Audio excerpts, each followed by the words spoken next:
ನಾನು ಇರ್ತೀನೋ ಇಲ್ವೋ ಸರ್ ಮುಂದಕ್ಕೆ ಹೊತ್ಕೊಂಡು ಹೋದಾಗ ನಮ್ಮನ್ನ ಒಂದು ಲಾಡಿ ಕೂಡ ಬಿಡಲ್ಲ. ಎದೆ ತಟ್ಕೊಂಡು ಹೇಳ್ತೀನಿ ಸರ್, ನಾವು ಪ್ರೀತಿ ವಿಶ್ವಾಸ ಎಷ್ಟು ಸಂಪಾದನೆ ಮಾಡ್ತೀವಿ, ನಮ್ಮ ಹಿಂದೆ ಬರೋದೇ ಜನಗಳು. ಇವ್ರಿಗೆ ಯಾರು ಫಸ್ಟ್ ಆಫ್ ಆಲ್ ಹೇಳಕ್ಕೆ? ನಾನೊಬ್ಬ ಅಭಿಮಾನಿಯಾಗಿ ಮಾತಾಡ್ತೀನಪ್ಪ.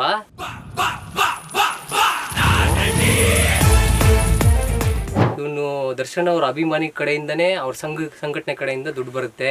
ದರ್ಶನ್ ಅವ್ರ PAಗಳು ಇನ್ನೊಬ್ರು ಯಾರೋ ದುಡ್ಡು ಕೊಟ್ಟು ಮಾಡಿಸ್ತಾರೆ ಪ್ರತಿ ವರ್ಷ. ಯಾವ ₹1 ತಗೋತಾರಲ್ಲ ಸರ್, ಅದ್ ಕಷ್ಟ ಏನು ಅಂತ ನಮಗ್ ಮಾತ್ರ ಗೊತ್ತಿರ್ತದೆ. ಬಹಳ ಖುಷಿ ಆಗುತ್ತೆ ಅವ್ರ ಬಗ್ಗೆ ಹಾಡು ಮಾಡೋದು ಪ್ರತಿ ವರ್ಷ. ಇದನ್ನ 8ನೇ ಸಾಂಗ್. ಕತ್ತಲೆಯ ಬದುಕನ್ನು ಬೆಳಗೋ ದೀಪ, ಕರುನಾಡ ಬೆಳಕು ಈ ತೂಗು ದೀಪ. ಎಲ್ಲೇ ಸಿಕ್ಕಿದ್ರು ನನ್ನ ಪ್ರೀತಿಯಿಂದ ಮಾತಾಡಿಸಿ ಕರೆದು ಮಾತಾಡಿಸ್ತಾರೆ.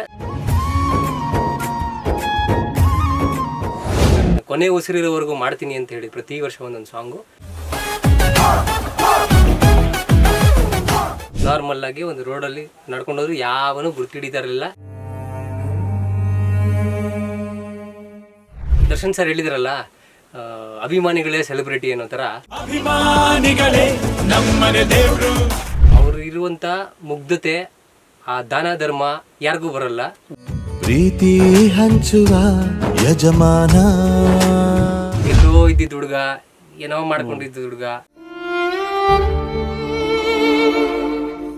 ದರ್ಶನ್ ಸರ್ ಅಂತ ವ್ಯಕ್ತಿ ನಮ್ಮನ್ನು ಗುರ್ತಿಡ್ದು ಮನೆಗೆ ಕರೆಸಿ ಮಾತಾಡ್ತಾರೆ ಅಂದಾಗ ಬಹಳ ಖುಷಿ.